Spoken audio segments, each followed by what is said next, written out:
Couch co-op has been around since the earliest consoles, and even with online multiplayer taking over, it's never disappeared. From classic split-screen shooters to modern co-op campaigns, developers keep bringing it back because nothing beats playing side by side with friends. So here are some of the best couch co-op games you can play right now. The first couch co-op game on this list looks like a cute little platformer starring two yarn creatures. But in Unravel 2, the second you start swinging from your buddy's string, you realize how clever the design really is. The whole game is built around this idea of connection. You're literally tied together. So success means trusting each other. Sometimes the puzzles make you stop and scratch your head a bit longer than you'd like. But that's part of the charm. You're figuring things out together. And with the gorgeous scenery, forests, rivers, cityscapes, it's like a playable art book. It's not the kind of co-op where you're screaming at each other over split-second reactions. It's slower, thoughtful, and heartfelt. It's about slowing down, appreciating the vibe, and getting lost in a world that feels way bigger than your little yarn bodies. It's nothing groundbreaking, but it's a great co-op game to check out. Alright, next we've got a brand new indie game. Bytebond is a co-op puzzle mess in the best way. You and a friend dive inside a computer as a tiny antivirus droid, trying to wrestle back control from a CPU that's gone totally off the rails. The trick is both of you can soak up energy and blast it back out, into circuits, machines, or the occasional virus bot that wants you dead. Sounds easy until you realize every puzzle is built to force you to work together and time things properly. Miss a beat and you're either powering the wrong thing or leaving your partner hanging. You'll run through 6 different biomes inside the machine, each with its own look and set of mechanics, so the game's changing pace as you dig deeper. What I like is how unforgiving it is if you're trying to wing it solo. You've got to coordinate, keep each other updated, and think ahead together. That makes it fun. You either come out feeling like the perfect duo or laughing about the complete disaster you just caused. The system won't save itself. Also, quick shout out, this video is sponsored by Bytebond. Big thanks to them for backing this channel. Links down below. We sure cause a lot of explosions. Now, a game that is sort of groundbreaking is our next game, Split Fiction. This one has some of the freshest ideas in years. Instead of just dumping you in a random level, you're actually following 2 writers, Mia and Zoe, who get stuck in a machine that literally drags them inside their stories. Their personalities bleed into everything. One level might be a sci-fi space station, the next a fantasy castle that feels ripped out of a childhood fairy tale. And every single one drops nods to classic games. And let's be real, the devs behind Brothers, A Way Out, and It Takes Two know exactly how to nail co-op chemistry. It's part puzzle, part adventure, and part emotional gut punch. And that mix is what makes it stand out. When you handle a gun turret. Is that... Don't let the adorable 1930s cartoon visuals fool you. Cuphead is an absolute nightmare dressed in watercolor paint. The whole game is basically a string of boss fights, and each one is designed to break you down and make you question your sanity. Playing solo is punishing enough, but bringing in Mugman as a second player turns it into controlled chaos. Sometimes it helps, sometimes it just means double the fireballs flying at your face. But either way, it's unforgettable. Every boss has its own personality, animations that look straight out of a Fleischer cartoon, and attack patterns that'll destroy you until you memorize every frame. But here's the thing, when you finally beat that boss you've been stuck on for an hour, the rush is unreal. I call it the Sekiro rush. Cuphead is fun and challenging adventure to play co-op. And I'm surprised we haven't seen a sequel yet.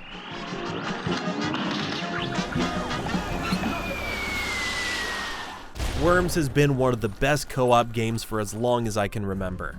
One of those rare series where the dumbest mistakes are also one of the best moments. W.M.D keeps that tradition alive, with destructible maps, ridiculous weapons, and just enough physics chaos to keep you guessing. You're setting up a brilliant strategy, lining up the perfect bazooka shot, and then a gust of wind sends it right back into your own team. You can play this one with a lot of players because of the turn-based system. You only need one controller.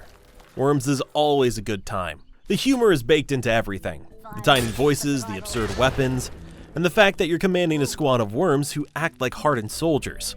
It's easy to pick up, but the skill ceiling is insane once you start pulling off pixel-perfect shots. With up to 6 players, it's an event. The kind of thing you break out at 2 AM with friends, and usually gang up on the player with the most health. Field training's paid off. A Way Out is co-op storytelling at its peak. This is another game which literally doesn't work unless you have a partner, which makes every moment feel designed for teamwork. You and your buddy play as Vincent and Leo, 2 convicts trying to escape prison and rebuild their lives, and it plays out like a Hollywood thriller. The split-screen tricks are genius. Sometimes you're both active, sometimes one player is watching a cutscene, while the other sneaks around, and it all blends seamlessly. The gameplay swings from stealth to action to dialogue-heavy scenes. The story takes you on a road trip full of heists, betrayals, and some jaw-dropping set pieces. By the time you reach the ending, no spoilers, you realize just how bold this game really is. Our next game is Wizard of Legend, and it's not for the faint of heart. It's a fast-paced, spell-slinging dungeon crawler that throws you straight into the chaos and doesn't let up. The whole game is about chaining magical combos at ridiculous speeds. And when you add a second player, the screen basically turns into a fireworks show. Playing co-op either means you're perfectly in sync, weaving spells like a tag team sorcerer duo, or you're tipping over each other and getting roasted by enemies. Either way, it's a blast. The pixel art looks simple at first, but once the screen fills with lightning bolts, firewalls, and spinning blades, it feels like controlled chaos in the best way. It's tough, it's unforgiving, it's frantic, it's sweaty, and it's the kind of game that makes you yell just one more run. Wizard of Legend will absolutely hook you. Sackboy, a big adventure, deserves way more attention than it gets. On the surface, it looks like a kid-friendly spin-off from Little Big Planet, but the moment you jump in, you realize it's a great game. The level design is super creative, constantly switching things up. One stage might have you bouncing on drums, the next you're running through a disco inferno synced to the music.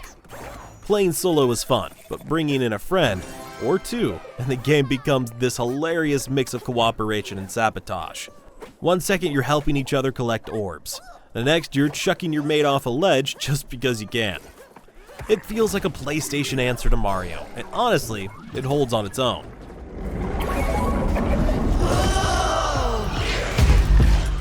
Zombies has always been Call of Duty's secret sauce, and Cold War might be one of the best modern versions of it. The setup is classic. You and your mates get dumped into a map, the undead start pouring in, and it's all about how long you can last before the horde overwhelms you. But Cold War shakes things up with progression, upgrades, and multiple ways to approach each run. You're strategizing, deciding when to spend cash on weapons, when to risk opening a new area, and whether you're actually going to attempt the Easter egg missions, or just see how many waves you can handle before the chaos swallows you. The co-op energy is unmatched. One friend is holding down a window, another is screaming because they're down, and suddenly it's all on you to clutch it with a pack-a-punch shotgun. It's adrenaline, panic, and laughter in equal measure. Resident Evil 5 is one of those divisive games that people either love or side-eye. But if you're playing co-op, it's an absolute blast. The story goes full action movie, ditching most of the horror in favor of big explosions, over-the-top set pieces, and Chris Redfield punching boulders with his bare hands. But when you're sitting next to a friend, that's exactly what makes it fun. You've got 2 characters, Chris and Shiva, and the whole game is designed around working together, sharing ammo, covering each other, and solving puzzles that require actual cooperation. It might not be the scariest Resident Evil, but the co-op makes up for it. Taking down bosses together, watching each other's backs in tense firefights, and laughing at the campy dialogue is pure entertainment. If you want survival horror, stick with RE2. If you want action-packed, slightly ridiculous popcorn flick co-op, RE5 is where it's at. Doomsday sounds about right. Man, I remember playing Streets of Rage as a kid, like it was yesterday. Now, Streets of Rage 4 is a throwback to those days, but with enough modern polish to make it feel exciting. It keeps the simple premise. You grab a buddy, walk right, and punch everything that moves. But the execution is gorgeous. hand-drawn art, crunchy combat, and a soundtrack that slaps harder than a boss uppercut. Each character has their own style, from classic bruisers to slick combo-heavy fighters. And when you've got two players syncing up attacks, the screen turns into this ballet of chaos. Enemies go flying, combos juggle them into the stratosphere, and you both feel like absolute badasses. The difficulty ramps up, but that's part of the fun. Shouting at each other to grab health pickups, saving each other from being cornered, and arguing about who gets the star moves. It's a good blend of nostalgia and new energy, and it's one of the best couch co-op beat-em-ups you can play today. Good, looking good actually. Are you okay? Are you? Don't answer that. I'm absolutely sure you're fine. There's plenty of time. Portal 2's single-player campaign gets all the glory, but the co-op side, that's where friendships are tested, and brains get scrambled. You and a buddy take control of Atlas and Peabody, two lovable robots, and navigate some of the most diabolical puzzle design Valve ever cooked up. This is about timing, trust, and communicating clearly, or watching your partner get crushed by a giant cube because you hit the wrong button. The writing is as sharp as ever. With fantastic voice acting, it hasn't lost an ounce of charm, even after 14 years. I'll wait 1 hour, then I'll come back. One of the great co-op aspects is how often it forces you to rely 100% on your teammate. You can't just brute force this game solo, and that's rare. You'll either come out of it with a stronger friendship, or you'll never speak again. And that's part of the fun. Kinda. Elias would have to feed this thing. Diablo's always been a solid co-op game, but the newest entry, yeah, it's been catching flack from all sides. Still underneath the complaints, that classic loop is alive and well. Kill, blink, loop, repeat. The visuals are sharper, the campaign's polished up, and the co-op is as good as it's ever been. One of you might be bulldozing through a dungeon as a barbarian while your mate floods the screen with a necromancer's skeleton army, and somehow it just clicks. Roaming the open world together feels like you're on some grim, dark road trip. Every chest, every legendary drop turning into a little group celebration. The setting piles on demons and corpse mountains. But co-op keeps it from getting too heavy. Plenty of laughs, a bit of competition, and of course the inevitable argument over who gets the shiny gear.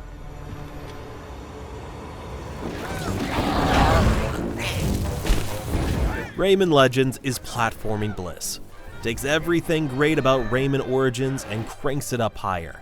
Sharper design, bigger personality, and some of the most stunning 2D art you'll ever lay your eyes on. The movement is just right. Running, jumping, gliding, wall kicking. It all flows with this buttery momentum that makes every action satisfying.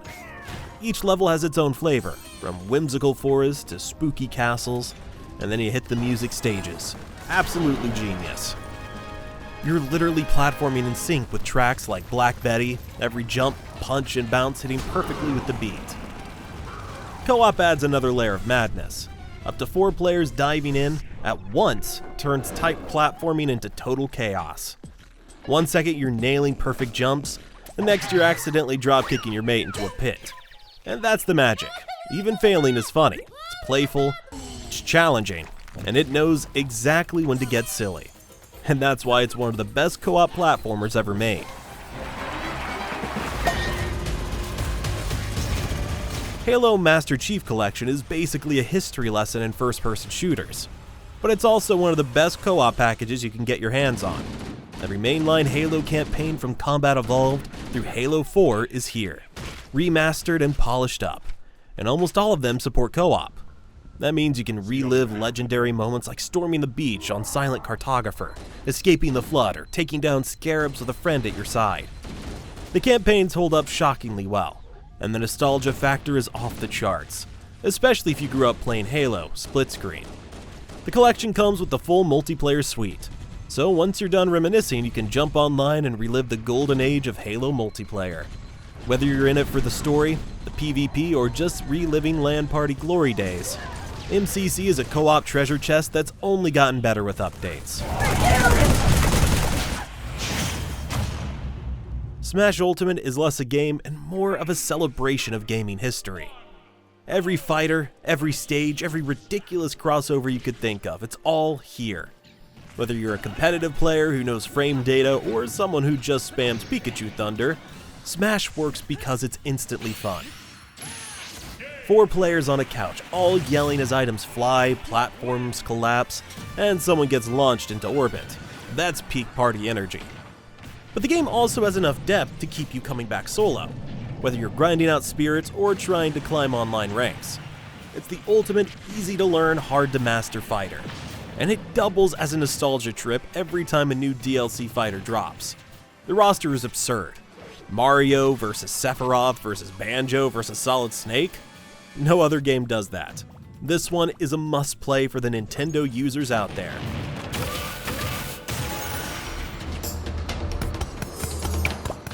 Now for another underrated gem. Overcooked 2 is the definition of fun stress. It takes the simple concept of running a kitchen, chopping, cooking, serving, and cranks it up into pure chaos. The levels start simple, but then suddenly the floor is moving. The counters are splitting apart and things are setting on fire around you. Playing solo is fine, but co-op is where it shines, because you have to communicate. One person's chopping onions, another's washing dishes, someone's trying not to drop a plate into the void, and the second you stop talking, the kitchen descends into flames. It's tense, it's hilarious, and it's the kind of game that tests friendships in the best way. You'll scream at your mate for burning the rice, and then 2 minutes later, you're laughing because you both threw plates into each other's hands like some Gordon Ramsay fever dream. It's chaotic co-op done right, and it never stops being fun.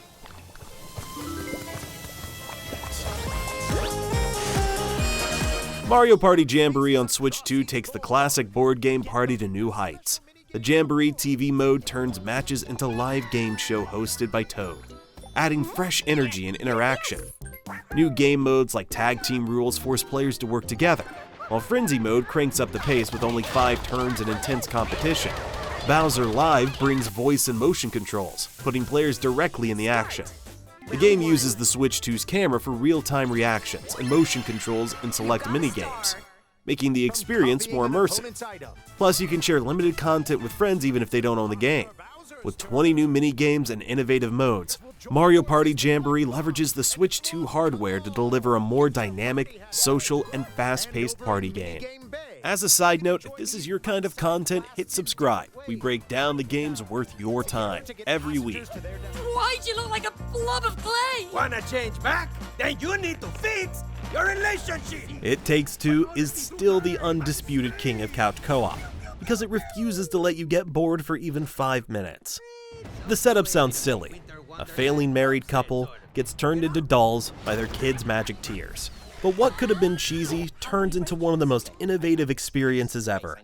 Every stage throws you a brand new mechanic, and instead of dragging it out for hours, it drops it on you, makes it fun, and then replaces it with something even crazier. Do you want some cookies?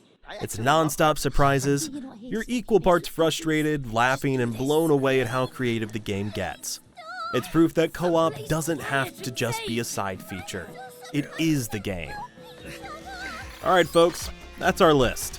Please hit the subscribe button to support the channel, and thanks for watching.